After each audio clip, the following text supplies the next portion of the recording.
मुंबई शहर इंडिया का इकलौता ऐसा शहर है जिसने जितनी प्रोग्रेस, अचीवमेंट्स और हाइट्स देखी हैं, उससे कहीं ज्यादा सैडनेस, अटैक्स और मास डिस्ट्रक्शन देखा है। Gunfire, explosions and terror in Mumbai. 189 लोगों की मौत हुई। जब मैं पहुंचा तो वो पैनिक में था, sir they are killing people, please do something. जिस शहर ने इस देश को प्राउड फील करने के लिए हमेशा इतने कारण दिए, जो देश की financial capital city of dreams कहलाता है, ट्रेजेडी तो ये है कि ये देश उस शहर को कभी बचा ही नहीं पाया। फिर चाहे वो 1993 में हुए बॉम्ब ब्लास्ट हो, जिसमें पहली बार इतने बड़े लेवल पर RDX का इस्तेमाल हुआ कि अगर टेररिस्ट एक छोटी सी गलती ना करते तो 32 साल पहले ही ये शहर इंडिया के मैप से मिट चुका होता। 12 मार्च 1993 में 12 जगह अलग अलग एक ही वक्त पर बॉम्ब ब्लास्ट। या 2006 के वो ट्रेन ब्लास्ट, जिसमें शाम को थके हारे ऑफिस से घर आते मासूम लोग कभी अपने घर पहुंच ही नहीं पाए। The bombs were placed in local trains. More than 200 people were killed. Over 700 were injured. या फिर 26 नवंबर 2008, जब रात के 9:30 बजे 21-22 साल के 10 लड़के मुंबई शहर को अपनी गिरफ्त में ले लेते हैं, हमारी गवर्नमेंट, स्पेशल फोर्सेस और लोगों की नाक के नीचे से। दोनों एकदम खुश थे, जैसे कोई मरता था तो एकदम वो लोग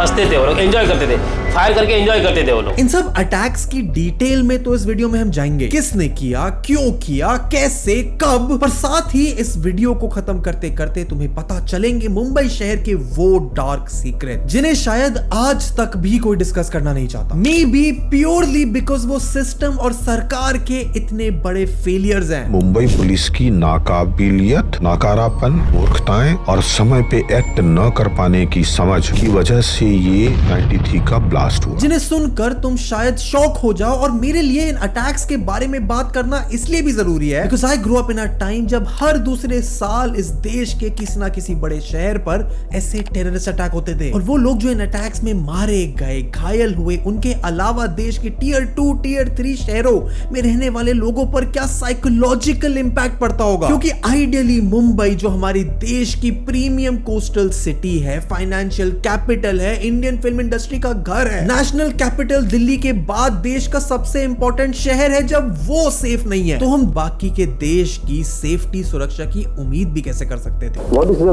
intelligence services doing here? And Mumbai के अटैक्स, डिस्ट्रक्शंस, उनके पीछे के कल्चरल, हिस्टोरिकल मोटिव्स को डिस्कस करना तो बस एक शुरुआत है। शुरुआत उस सीरीज के फर्स्ट पार्ट की जिसमें हम इंडिया के ऊपर हुए मेजर टेररिस्ट अटैक, फिर चाहे वो मुंबई हो या दिल्ली, उनकी बात करेंगे। पर मुंबई की बात पहले करना इससे जरूरी है क्योंकि मुंबई ने जितना टेरर देखा है, शायद उतने डिस्ट्रक्टिव और हमारे देश के लिए एम्बैरेसिंग अटैक्स और किसी ने नहीं देखे। एम्बैरेसिंग इसलिए क्योंकि शायद हर बार हमारी पुलिस, स्पेशल फोर्सेस के पास इन अटैक्स को अवॉइड करने के, मुंबई शहर को बचाने के चांसेस थे। 1993 के अटैक से तो सिर्फ 3 दिन पहले अटैक्स के मास्टरमाइंड टाइगर मेमन की टीम का एक आदमी पुलिस के पास आकर सरेंडर करता है, अटैक की एक डिटेल बताता है और सरेंडर करने के बाद बाकायदा जिस पुलिस के पास था उनको वो पूरी चीज बताता है कि वो पाकिस्तान में गया था, ट्रेनिंग लेकर आया है, टाइगर मेमन का नाम बताता है और मुंबई स्टॉक एक्सचेंज और शिवसेना भवन समेत कई जगहों का नाम भी बता देता है। पर पुलिस उसे सीरियसली नहीं लेती। लेकिन पुलिस से गलती ये हुई मुंबई पुलिस से कि उन्होंने गुल मोहम्मद की बातों को बहुत सीरियसली नहीं लिया। 26 नवंबर को रात 9 बजे जब अजमल कसाब और उसके 9 साथी मुंबई की जमीन पर पहला कदम रखते हैं, just half an hour before they executed a mass massacre in Mumbai, तब भी ताज होटल में काम करने वाला एक शख्स मुंबई पुलिस को अलर्ट करने की कोशिश करता है, पर पुलिस एक बार फिर कोई एक्शन नहीं लेती। पर ये वीडियो और हमारी सीरीज का मोटिव सिर्फ पुलिस के करप्शन या सिस्टम की इनएफिशिएंसी को एक्सपोज करना नहीं है। It is also a tribute to those people जिन्होंने अपनी जान की परवाह किए बिना मुंबई शहर को बचाने की सोची, और कुछ ने तो अपनी जान तक गंवा दी, और कुछ ने अपनी ट्रेनिंग, अपनी करेज, अपनी ब्रेवरी का एक ऐसा एग्जाम्पल सेट किया जिसको सुनकर तुम्हारे रोंगटे खड़े होने वाले हैं। तो फिर मैंने ग्रेनेड निकाला और फिर मैंने ग्रेनेड उनकी तरफ लॉब किया। मुझे ग्रेनेड के 2 साउंड मुझे सुनाई दिए,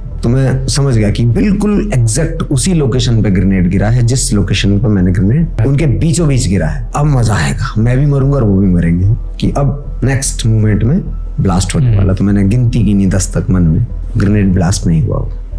नहीं हुआ। इस वीडियो में मैं 1993 से 2008 तक मुंबई पर हुए सारे मेजर अटैक्स की बात तो करूंगा, साथ ही तुम्हें एक ऐसा पर्सपेक्टिव भी मिलेगा about this attacks, our police, the people of Mumbai, our government, our system and the people who protect this country, जैसा तुमने पहले कभी नहीं सोचा होगा। क्यों सिक्योरिटी लैब्स के बिना, मीडिया और पुलिस की इनएफिशिएंसी के बिना ऐसे अटैक्स पॉसिबल ही नहीं होते? Do you think 26/11 could have been avoided?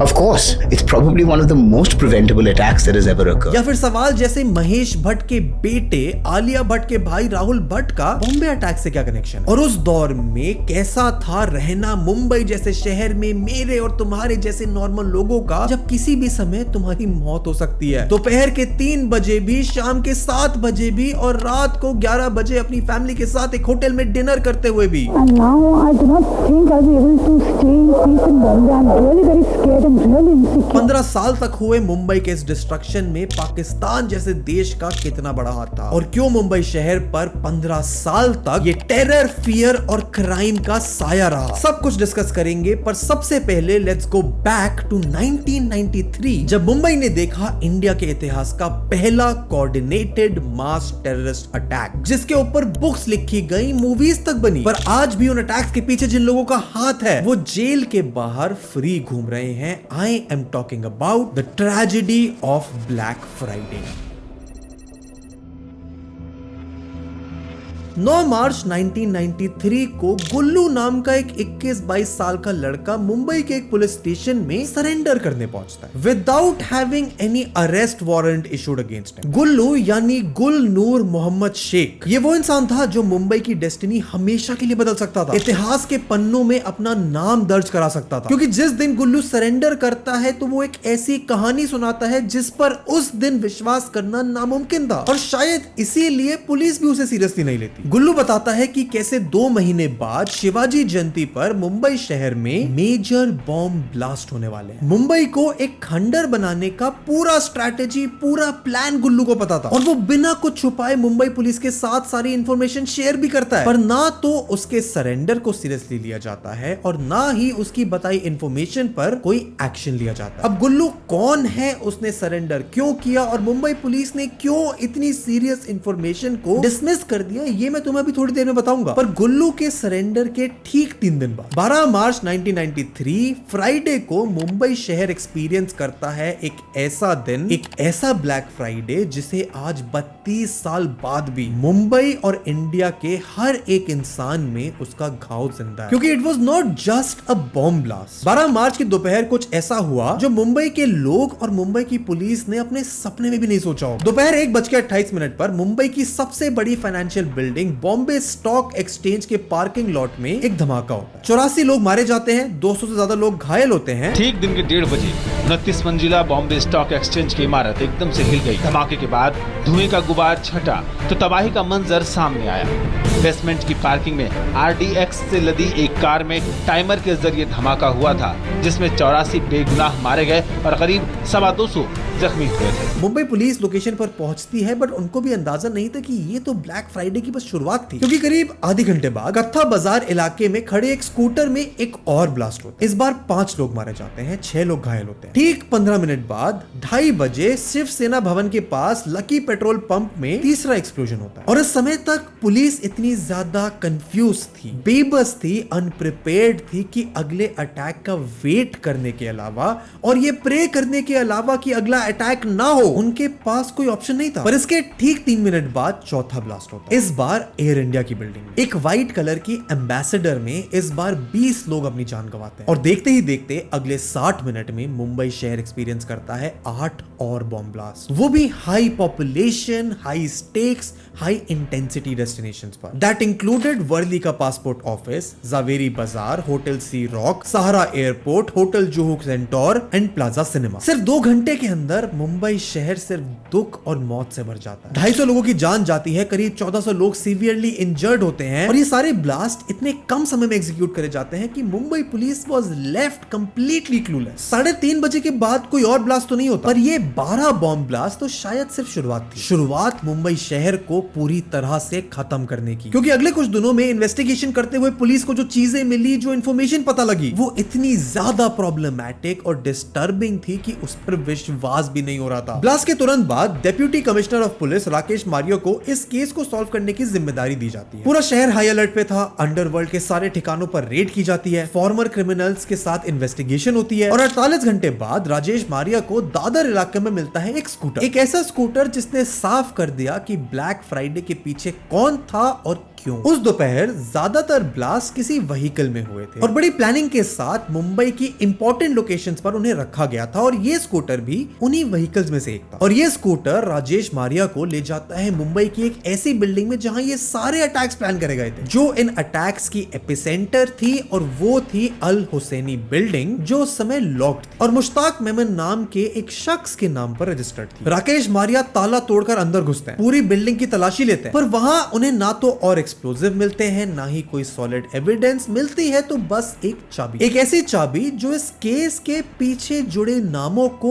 Expose करने वाली थी। क्योंकि राकेश मारिया इस चाबी को जब्त करके जब दादर में लगे उस स्कूटर में लगाते हैं तो वो स्कूटर स्टार्ट हो जाता है और बाकी एविडेंस देते हैं मुश्ताक मेमन के पड़ोसी, जो बताते हैं कि टाइगर और उनकी पूरी फैमिली 11 मार्च 1993 से, यानी अटैक से सिर्फ एक दिन पहले से गायब है। और इन्वेस्टिगेशन में पता चलता है कि मुश्ताक मेमन ही टाइगर मेमन है, जो वैसे तो एक स्मॉल टाइम स्मगलर है, दाऊद इब्राहिम की डी कंपनी के लिए काम करता है और 12 मार्च की सुबह अपने पूरे परिवार के साथ दुबई गया है। पर बात यहाँ खत्म नहीं होती। अगले कुछ दिनों में मुंबई पुलिस पूरे शहर में रेड करती है। जावेरी बाजार के शेख मेमन स्ट्रीट, मनीष मार्केट और थाने की घोड़बंदर रोड से मिलते हैं RDX। तो पुलिस की टीम वहां पहुंचती है, उस सूटकेस को जब खोलती है तो उसके अंदर से 56 राइफल और करीब 200 हैंड ग्रेनेड मिलते हैं। तो नागला गांव के पास समंदर के अंदर 28 बोरे पुलिस को और मिलते हैं। 28 बोरे RDX से भरे हुए और 20 बोरे जिलेटिन से भरे हुए। जब पुलिस इन बोरों की फिर वजन करती है और RDX की, तो इसका वजन निकलता है 2380 किलो RDX, जो पाकिस्तान से लाया गया था 12 मार्च को होने वाले ब्लास्ट के बाद होने वाले दंगों की प्रिपरेशन के लिए, मुंबई शहर को भारत और दुनिया के नक्शे से मिटाने के लिए। राकेश मारिया टाइगर मेमन से जुड़े हर एक आदमी, हर एक गैंगस्टर की इन्वेस्टिगेशन करते हैं और उन्हीं में से एक था टाइगर का मैनेजर असगर मुकद्दम, जिसका सिर्फ एक बयान पूरे केस को सॉल्व कर देता। असगर ने कहा कि टाइगर ने उसे 12 को एयरपोर्ट बुलाया था कि वो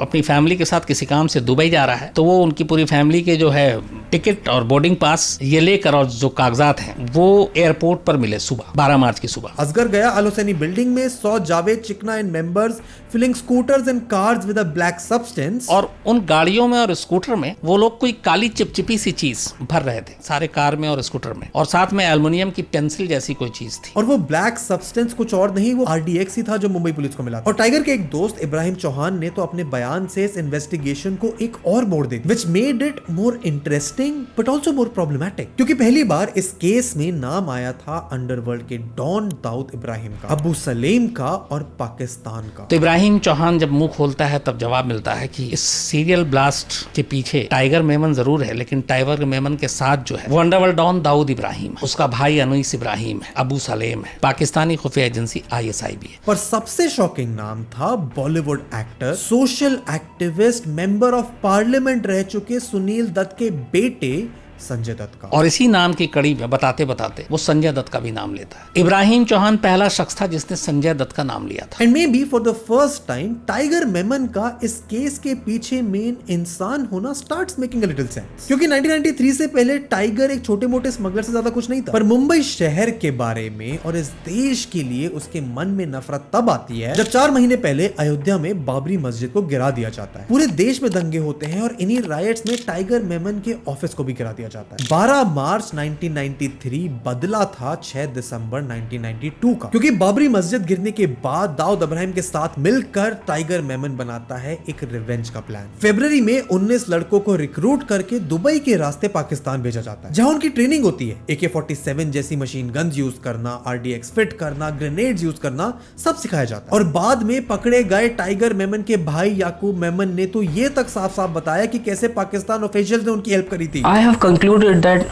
Pakistani agents were involved in this bomb blast, which clearly shows कि शायद दाऊद इब्राहिम और टाइगर मेमन तो सिर्फ एक जरिया थे। अटैक्स का असली मास्टरमाइंड तो पाकिस्तान था। पर पाकिस्तान गए उन 19 लड़कों में से एक था गुल्लू, यानी गुल मोहम्मद, जिसकी बात हमने शुरुआत में करी थी। गुल्लू तो पाकिस्तान जाता है, ट्रेनिंग भी लेता है, पर अटैक से कुछ दिन पहले उसका मन बदल जाता है। वो डरने लगता है और पुलिस को सरेंडर करके टाइगर का पूरा प्लान इन्फॉर्म करने का डिसीजन बना लेता है। और ये बात जब टाइगर को पता चलती है तो वेरी ऑब्वियसली वो गुल्लू को मारने के ऑर्डर्स देता है, पर तब तक शायद बहुत देर हो चुकी थी क्योंकि गुल्लू मुंबई पुलिस के पास पहुंच चुका था। हाँ, वो बात अलग है कि पुलिस ने उसे सीरियसली नहीं लिया, पर टाइगर गुल्लू के सरेंडर से इतना डर जाता है कि वो अपने प्लान को जो 2 महीने बाद शिवाजी जयंती पर एग्जीक्यूट होना था, वो 2 दिन बाद ही एग्जीक्यूट कर दिया जाता है। पूरे मुंबई शहर को मानो डिस्ट्रॉय कर दिया जाता है। और इस केस में तुम्हें शायद जितनी गलती और इनएफिशिएंसी मुंबई पुलिस की दिख रही है, शायद उससे कहीं ज्यादा इनएफिशिएंट, मैनिपुलेटिव और शायद डार्क साइड तो मुंबई की पॉलिटिक्स की भी थी। क्योंकि sitting chief minister Sharad Pawar बाद में ये कन्फेस करते हैं कि उन्होंने लोगों को मिसलीड करने के लिए एक 13th बॉम्ब ब्लास्ट इन्वेंट कर दिया था, जो कभी हुआ भी नहीं था। अब in his defence Sharad Pawar कहते हैं कि उन्हें ऐसा करना पड़ा शहर में पीस मेंटेन करने को, क्योंकि ज्यादातर ब्लास्ट मुंबई में हिंदू मेजॉरिटी एरियाज में हुए। तो एक इमेजिनरी ब्लास्ट की कहानी बताना जो एक मुस्लिम डोमिनेटेड एरिया में हुआ था सीम्ड सेंसिबल टू हिम। अब मुंबई शहर में जो मास डिस्ट्रक्शन होना था वो तो हो चुका था, पर इस केस में अभी और कई इंटरेस्टिंग मोड़ आने बाकी थे, जैसे दाऊद इब्राहिम का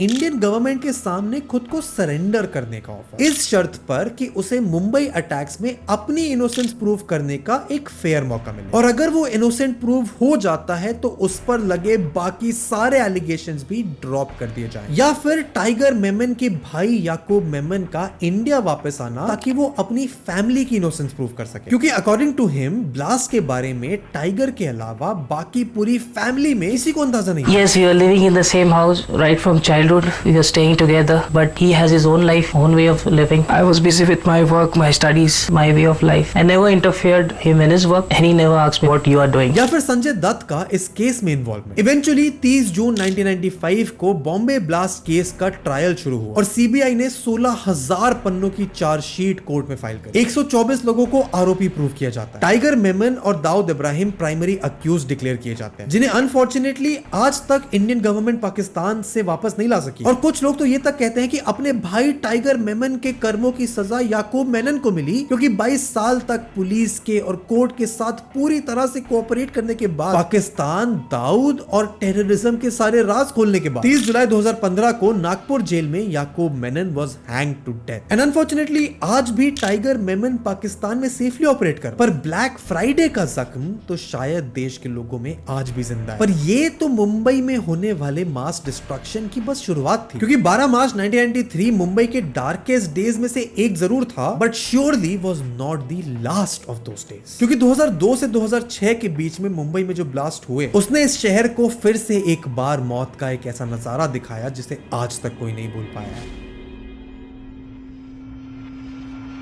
1993 के बाद मुंबई में अंडरवर्ल्ड का टेरर तो एस्टैब्लिश हो गया, क्योंकि उसके बाद मुंबई में ना तो गैंग वॉर्स बहुत रेयर थी और ना ही दाऊद इब्राहिम का मुंबई पर कंट्रोल खत्म हुआ। पर मुंबई शायद अभी वो ब्लैक फ्राइडे की ट्रेजेडी से थोड़ा रिकवरी कर रहा था कि 2 दिसंबर 2002 को घाटकोपर बस स्टेशन पर खड़ी एक बस एक्सप्लोड हो जाती। पर बॉम्ब का टाइम सेट करने वाले ने एक गलती करी, क्योंकि वो बस उस समय तो मोस्टली खाली थी। हाँ, अनफॉर्चुनेटली 2 लोगों की मौत होती है, 50 लोग घायल भी होते हैं, but this was just the start. क्योंकि इसके बाद उसी दिन मुंबई पुलिस अंधेरी में खड़ी बस में एक बॉम्ब डिफ्यूज करती है। पर अगले 9 महीनों में मुंबई शहर जितने बॉम्ब ब्लास्ट देखता है वो एक बार फिर उसे 9 साल पीछे ले जाता है। क्योंकि अगली बार बॉम्ब ब्लास्ट होता है 27 जनवरी 2003 को, जब विले पार्ले रेलवे स्टेशन में खड़ी एक बाइसिकल एक्सप्लोजन में एक आदमी की जान चली जाती है, 28 लोग इंजर्ड हो जाते हैं और देखते ही देखते अगले 9 महीनों में मुंबई में होते हैं ऐसे 5 और deadly explosion, which included the bombings in Mulund railway station जो होती है 13 मार्च 2003 को। 4 महीने बाद घाटकोपर में एक बार फिर बस में धमाका होता है और फाइनल एक्सप्लोजन होता है अगस्त में, जहां RDX बॉम्ब 52 लोगों की जान ले लेता है। टोटल 70 लोगों की जान जाती है। मुंबई पुलिस और ATS यानी एंटी टेररिस्ट स्क्वाड की इन्वेस्टिगेशन में की अक्यूज का जो नाम निकल कर आता है, दैट वाज एक्चुअली शॉकिंग, क्योंकि पहली बार इतने बड़े कोऑर्डिनेटेड अटैक्स के पीछे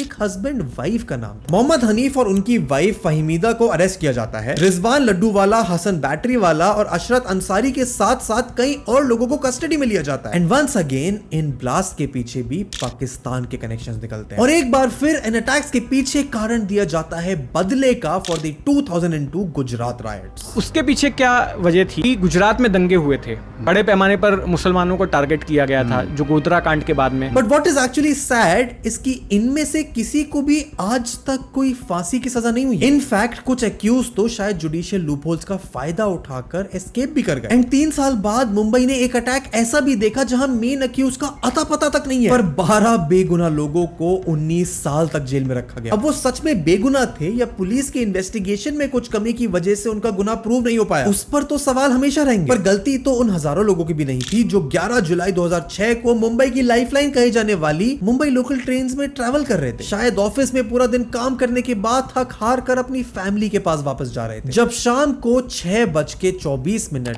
पर एक बॉम्ब ब्लास्ट उनकी जान ले लेता है, कितने लोगों को घायल कर देता है। और अगले 11 मिनट में जो हुआ उसने मुंबई की प्राइड, मुंबई की लाइफलाइन को डिस्ट्रॉय करके रख दिया, क्योंकि 7 अलग अलग ट्रेन्स में हुए 7 बॉम्ब ब्लास्ट ने 200 से ज्यादा लोगों की जान ले ली, 700 से ज्यादा लोग घायल हो गए। और अब इन्वेस्टिगेशन में पाकिस्तान का नाम आना भी इतना शॉकिंग नहीं था, क्योंकि the real shocker was the involvement of Student Islamic Movement of India, an organisation that was banned by the Indian government. Trial शुरू होने के 2 साल बाद इन्वॉल्वमेंट सामने आता है of Indian Mujahideen, which was yet another controversial organisation of India. और police initially 13 लोगों को कस्टडी में लेकर उन पर केस तो चलाती है। 9 साल बाद 2015 में 12 लोगों को इस केस में दोषी प्रूफ भी कर दिया जाता है, जिसको डिफेंस के लॉयर्स एक बार फिर चैलेंज करते हैं। और इसके 10 साल बाद, ब्लास्ट के 19 साल बाद, बॉम्बे हाई कोर्ट उन 12 अक्यूज के खिलाफ सारे चार्जेस ड्रॉप भी कर देती है, क्योंकि apparently prosecution had utterly failed to prove the charges against them. 19 साल तक ये 12 अक्यूज जेल में रहे, अपनी फैमिलीज, अपनी लाइफ से दूर। मेरे फादर को इलीगली डिटेन किया हम लोगों ने 2 महीने, ना कोर्ट हियरिंग में कहीं भी नहीं दिखाया। और फिर अचानक से एक दिन घर पे लेके आते हैं सितंबर 29 को 2006 को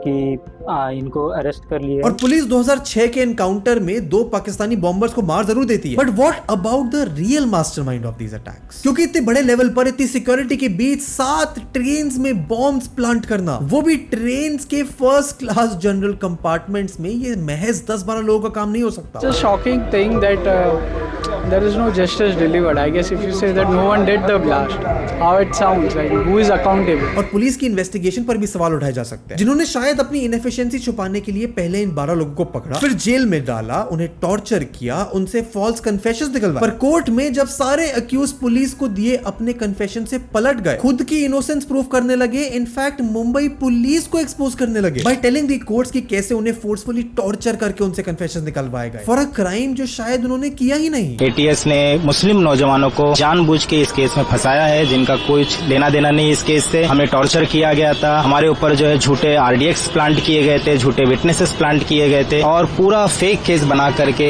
कन्विक्शन लिया गया था। तब 2006 के मुंबई ट्रेन ब्लास्ट बन जाते हैं one of the most mysterious terrorist attacks on India. और इन ब्लास्ट के बाद इट बिकेम एविडेंट कि शायद इन सिक्योरिटी लैप्सेस को सीरियसली लिया जाए। इंडिया की इंटेलिजेंस एजेंसीज को हर समय एक हाई अलर्ट पे ऑपरेट करना चाहिए। पाकिस्तान में हो रही हर एक एंटी इंडिया एक्टिविटी पर नजर रखनी चाहिए। पर 2006 के ट्रेन ब्लास्ट के सिर्फ 2 साल बाद मुंबई शहर एक बार फिर देखता है मास डिस्ट्रक्शन का वो लेवल जिसका आइडिया तो उसे पिछले 15 सालों में लग चुका था, पर जिस इंटेंसिटी, क्रूअल्टी और प्लानिंग का अटैक मुंबई 2008 की सर्दियों में देखने वाला था, वैसा किसी ने नहीं देखा था। एक अटैक शायद जिसने इंडिया की इंटेलिजेंस सिस्टम की इनकेपेबिलिटीज को एक्सपोज करके रख दिया, जिसकी प्लानिंग तो शायद पाकिस्तान में इंडिया पर हुए हर अटैक से कहीं ज्यादा लंबी चली, जिसने मुंबई को, मुंबई के लोगों को पूरी दुनिया से सिंपैथी दिलाई। पर Indian government, Indian special forces, India की पुलिस और इंडिया के लोगों को एम्बैरेसमेंट के साथ साथ एक दर्दनाक मेमोरी भी थी।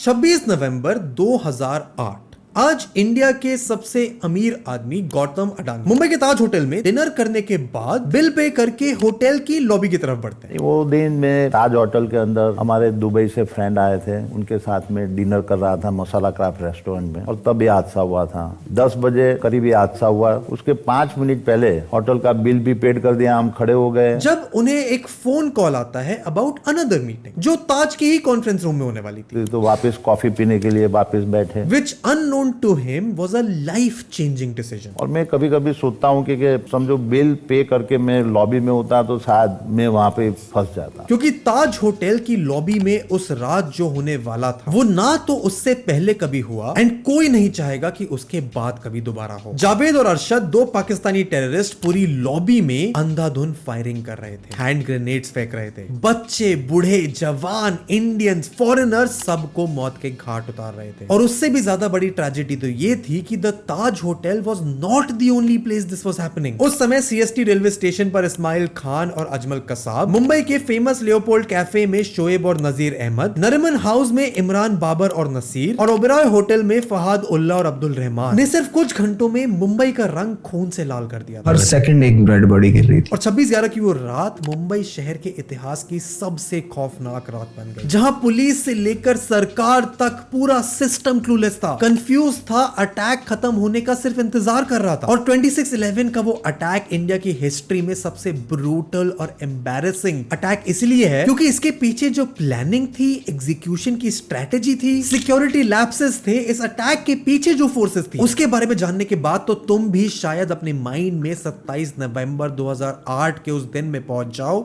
जब 10 लड़कों ने पूरा मुंबई शहर अपने कंट्रोल में कर लिया था। ऐसे 10 लड़के जिनकी उम्र शायद मेरे तुम्हारे से भी कम होगी। पर उसको समझने के लिए let's go back in time 37 साल पहले, जब 1971 में पाकिस्तान के कैडेट कॉलेज हसन अब्दाल, जो कि एक मिलिट्री कॉलेज था, वहां 2 लड़के तहावुर हुसैन राना और दाऊद सैयद गिलानी पढ़ाई कर रहे थे। दोनों अच्छे दोस्त थे, साथ में पढ़ाई पूरी करते हैं। और तहावुर चला जाता है कनाडा, एक वीजा कंसल्टेंसी कंपनी खोल। तहावुर राना की इस कंपनी को तुम याद रखना क्योंकि आगे इसकी इंपॉर्टेंस पता चलेगी। और दूसरी तरफ दाऊद की कहानी जितनी इंटरेस्टिंग है उतनी ही शॉकिंग भी है क्योंकि 1977 के बाद दाऊद चला जाता है यूएस, कोई बिजनेस या फ्यूचर फर्दर स्टडीज करने के लिए नहीं, बल्कि अपनी बायोलॉजिकल मां को मिलने। एलिस सेरिल हेडली, जिसने कई साल पहले अपनी जिंदगी की सबसे बड़ी गलती करी दाऊद के पिता सैयद गिलानी से शादी करके। अब एलिस ने तो कुछ सालों में उनसे डाइवोर्स ले लिया, वापस यूएस आ गई। But little did she know कि उनकी ये डाइवोर्स मैरिज मुंबई शहर पर कितनी भारी पड़ने वाली है, क्योंकि Dawood was not an average Pakistani.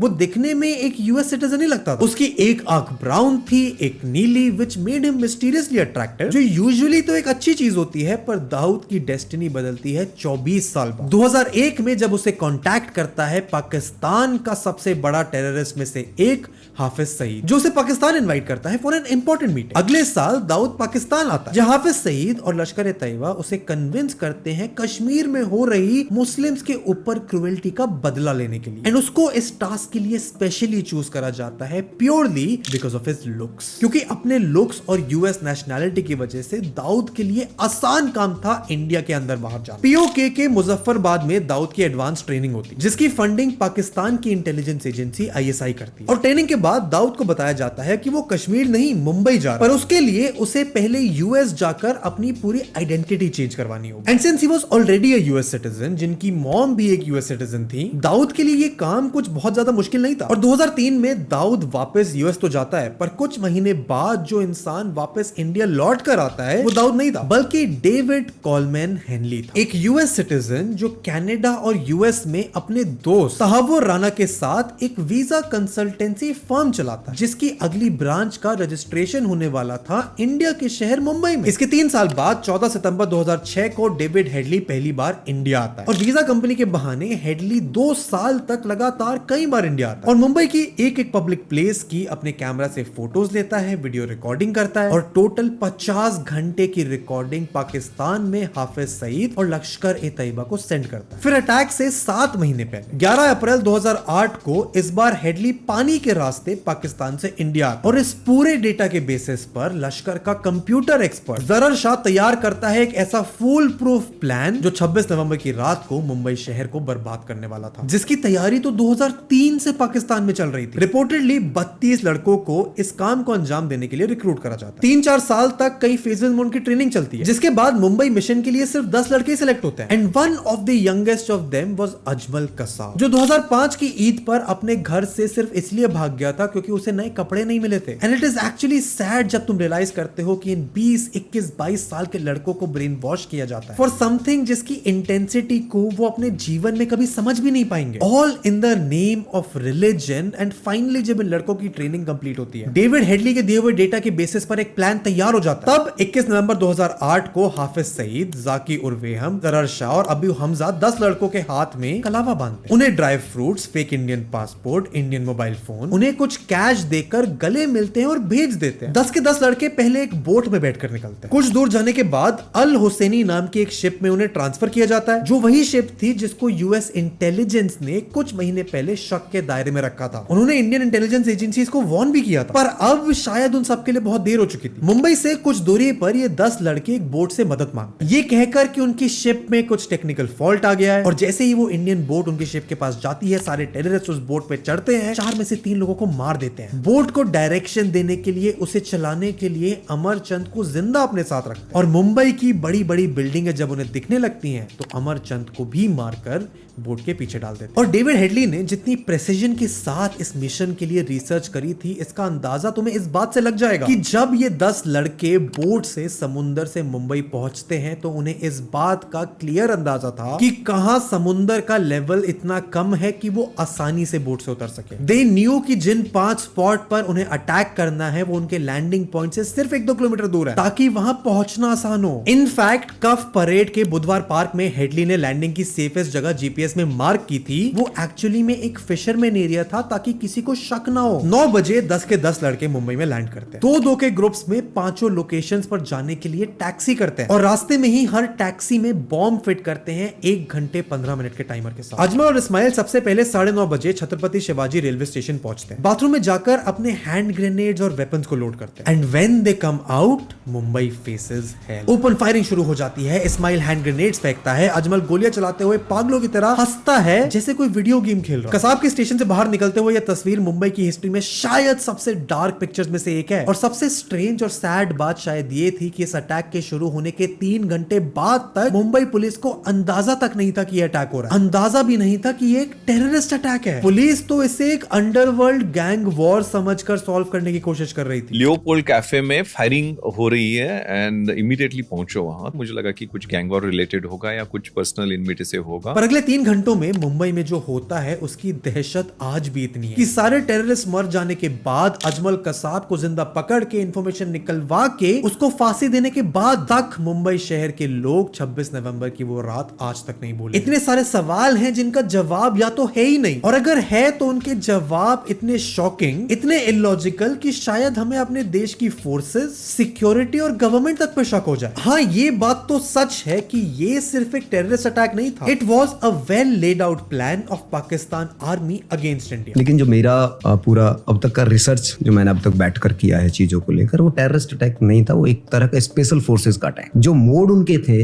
वो एक स्पेशल फोर्सेस की तरह है पूरा। ये जो स्ट्रेटेजी है, ये स्ट्रेटेजी हमेशा स्पेशल फोर्स यूज करती है, 2-2 का बड्डी पेयर का। बट मुकेश भट्ट के बेटे राहुल भट्ट के डेविड हेडली के साथ रिलेशंस का क्या? क्योंकि हेडली जब इंडिया में था तो ना सिर्फ उसने राहुल भट्ट से जिम में दोस्ती करी, बट एक बार तो कार में कैजुअली ये मेंशन भी कर दिया कि मुंबई में बहुत जल्द कुछ बड़ा होने वाला है। इनफैक्ट अटैक्स होने के बाद हेडली ने राहुल भट्ट को ये ईमेल तक भेजा था। सवाल तो ये भी है कि क्यों मुंबई पुलिस ने उस आदमी की बात को सीरियसली नहीं लिया जिसने इन टेररिस्ट को मुंबई में उतरते हुए देखा था। उसने पूछा भी उन लोगों से, पर जब कसाब ने चिल्लाकर उसे अपने काम से काम रखने के लिए कहा, तब उसने पुलिस कंप्लेन भी की। क्यों मुंबई पुलिस के पास इतनी फोर्सेस ही नहीं थी कि वो 10 टेररिस्ट का सामना कर सके? 2008 पे जो हमला हुआ था, वो टाइम पे सिचुएशन ऐसा था कि हम लोग प्रिपेयर नहीं थे। प्राइम मिनिस्टर मनमोहन सिंह और कांग्रेस हेड सोनिया गांधी के लेजी और लेट डिसीजन पर तो सबसे ज्यादा सवाल खड़े होते हैं। गवर्नमेंट ने कोई एक्शन ही नहीं लिया उस समय पे, कोई एक्शन नहीं था गवर्नमेंट। क्योंकि इट वाज महाराष्ट्र के मिनिस्टर आर पाटिल जिन्होंने मार्कोस कमांडोज को परमिशन दी टू रेस्क्यू मुंबई। तो उन्होंने सीएनसी को फोन किया कि भाई मार्कोस को भेजिए, तब तक एनएसजी ऐसे फंसी हुई है, एनएसजी आएगी तब तक तो हम लुट चुके होंगे, बर्बाद हो चुके होंगे, और ये तो मुंबई को खत्म कर देंगे ऐसे। तो फिर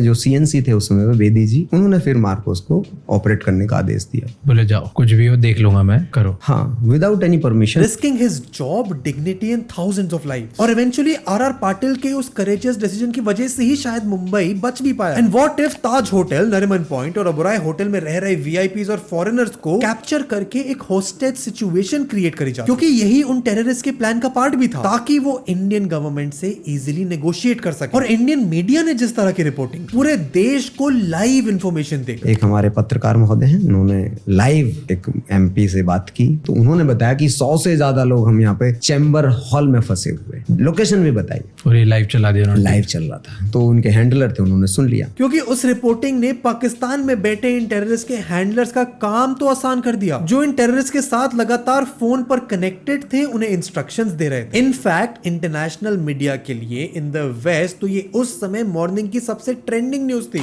Hours ago, terrorists launched a brazen attack. The Indian city of Mumbai is in chaos loss following a series of terrorist attacks. Mumbai's been hit and hit hard.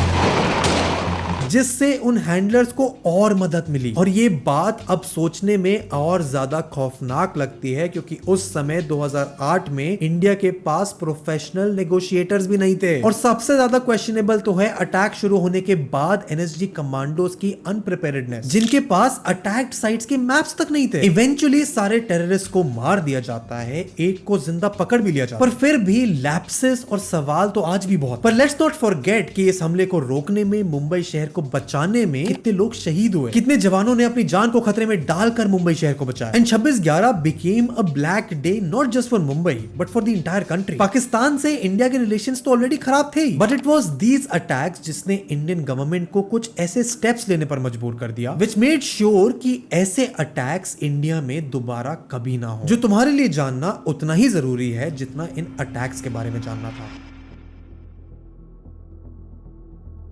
2008 के अटैक्स के बाद एक चीज तो क्लियर कि इंडियन इंटेलिजेंस सिस्टम या तो उतना स्ट्रॉन्ग ही नहीं है या फिर उसमें उस लेवल का कोऑर्डिनेशन नहीं है कि इस तरह के मास लेवल टेररिस्ट अटैक्स को पहले से प्रेडिक्ट करा जाए। प्रेडिक्ट करना तो छोड़ो, हमें तो आइडिया भी नहीं था कि इस तरह का कोई अटैक होने वाला है। And maybe that was the reason कि मुंबई जैसे बड़े शहर में ऐसे अटैक से लड़ने के लिए उस लेवल की प्रिपेयर्डनेस, रिसोर्सेस अवेलेबल ही नहीं थे। और इस इंटेलिजेंस लैब्स का जब एनालिसिस हुआ तो एक बड़ा लूपहोल निकल कर सामने, और वो था इंडियन इंटेलिजेंस एजेंसीज का एक दूसरे के साथ इंफॉर्मेशन शेयर ना करना, कोऑर्डिनेशन ना होना। क्योंकि इंडिया में लगभग हर स्टेट के पास अपनी खुद की एक एंटी टेरर ऑर्गेनाइजेशन थी, जिसकी वजह से कुछ हद तक तो टेररिज्म के अगेंस्ट प्रिपेयर्डनेस और अवेयरनेस इंफॉर्मेशन मिल रही थी। पर 26/11 जैसे अटैक्स जिसकी तैयारी 5 साल से चल रही थी, ऐसे हाई प्रोफाइल अटैक को काउंटर करने के लिए, उन्हें प्रेडिक्ट करने के लिए, देश को उनसे प्रोटेक्ट करने के लिए NIA यानी नेशनल इंटेलिजेंस एजेंसी एस्टैब्लिश की जाती है, जिसके पास पूरी पावर थी क्रॉस बॉर्डर इन्वेस्टिगेशंस करने की, इंडिपेंडेंट पावर्स थी और राइट्स थे देश को बचाने के लिए। इसके साथ ही कोस्टल सिक्योरिटी को सीरियसली लेना पहली बार शायद इतना इंपॉर्टेंट बन गया था। तो कोस्टल सर्वेलेंस, पेट्रोलिंग और सी लेन्स की मॉनिटरिंग की इंटेंसिटी को बढ़ाना एक ऑब्वियस स्टेप था। पर एक चीज जो शायद 26/11 के अटैक्स होने के बाद भी उसे कंट्रोल कर सकती थी, वो थी मुंबई पुलिस की स्ट्रेंथ। गिवन द फैक्ट कि उनके पास बेटर इक्विपमेंट्स, बेटर वेपन्स होते, जिनका 26 नवंबर की उस रात को ना होना काफी सरप्राइजिंग। जिसके बाद इंडिया की सारी हाई रिस्क सिटी,